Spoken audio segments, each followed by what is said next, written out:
Good morning. And TFT related news, NA just saw the completion of the fourth Fates qualifier, which means regionals is this weekend. The 6th and the 7th, you have NA regionals. You also have the European qualifiers for Worlds. So there's going to be some tourneys this weekend. It's going to be really fun to watch. There's going to be a lot of strong players, a lot of talent going into this, a lot of people putting in a lot of time and effort to make sure they're in peak form. There's going to be very strong competition. And for EU, you also have a couple good players.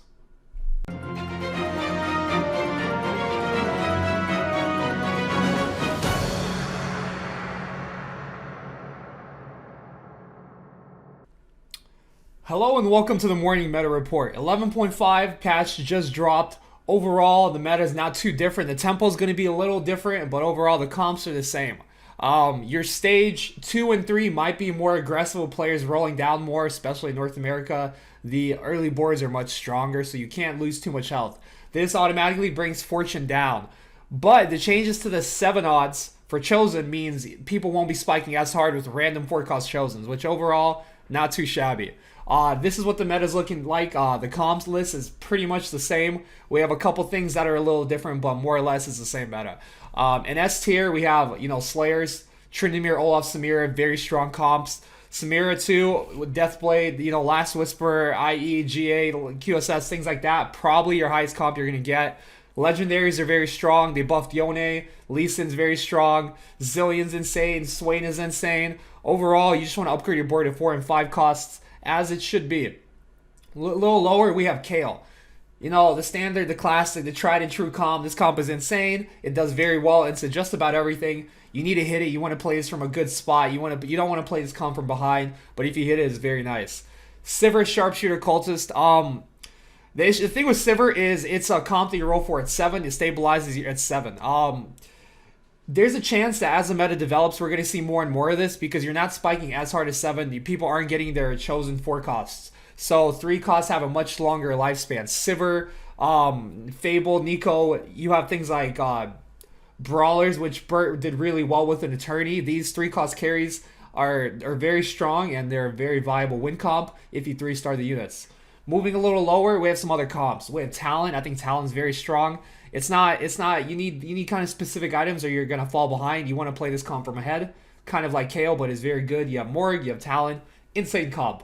Fabled, I think Fable's really strong. I think it's been strong. They just nerfed the 4 and 6 Vanguards, so it moves down a little bit, but overall, I think it's still pretty good. It's not as strong as it was last patch due to the nerfs, but it's still really strong.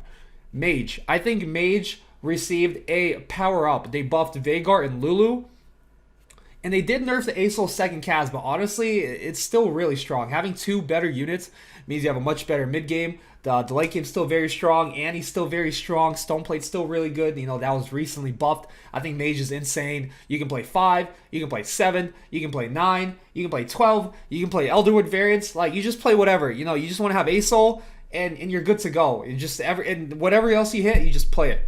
Chilling. 6 Dragon Soul, it's not amazing, but if you do hit a Dragon Soul Chosen, if you do have the items for it, it's a very strong comp. You have a lot of viable carries. Olaf, Swain, Aesol, even Tristana, you can reroll. It's not bad. A comp that's not on this list is 4 to 6 Sharps, where you reroll for Trist or Teemo or Sivir. It's honestly really good. I'm not gonna put it on here, but it's a really strong comp. 4 to 6 Keepers. This has I mentioned it earlier on the last video. It has come to prominence. This comp is being played so much. It is very strong. Kennen, Zaya, nice comp. There's some variants with it where you can run maybe Executioners or Mystics with Zillion and Yuumi, but overall this comp is very nice. I like it. You need Kennen items. You probably want some Zaya items. It's pretty flexible. You just need some Kennen items. And you are good to go. Moving lower, Duelists. So I haven't seen many people play Duelists, but it's strong. They buffed Yasuo back. It's not a bad comp. We might see more people start playing this as the meta develops, but it's not bad. It's not bad at all. Reroll Cultist. I haven't seen too many people play Reroll Cultist, but it is very strong. It was strong last patch.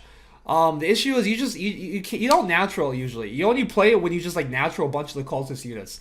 But you can definitely reroll for just all of them. Whatever you're hitting, just roll for it. It's very nice. You can carry Sivir. You can carry TF. You can carry Kalista. You got some options there.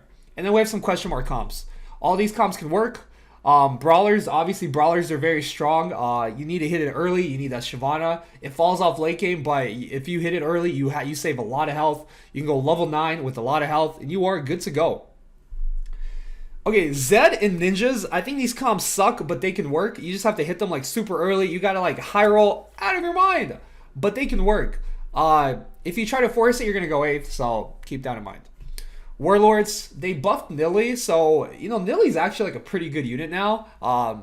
So it might carry your early game. I think if you play this comp with Fortune, it's very strong. It has a very high cap, but cap kind of sucks. And Tryndamere is not really, like, there's no reason to run Warlords for Tryndamere, so, keep that in mind. If you high roll this, if you do get a Fortune opener, and you can, like, win streak and just snowball, it's really good, though. Elders are actually, like, not that bad. I probably wouldn't play 6 or like 9 unless you have like spats and stuff, but if you do, it's really good. Like 6 Elder Asol set, 9 Elder Asol set, it's pretty good. Overall, the meta is not too different. We are going to have a lot of competition this weekend, next weekend. I'm not sure there's going to be a meta report next week because I will be playing for the last day of the World Qualifiers in North America. So, this might be the last one for a bit. We'll see how it goes, maybe not. Either way, there's going to be a lot of fun games coming up, and I'll see you guys next time.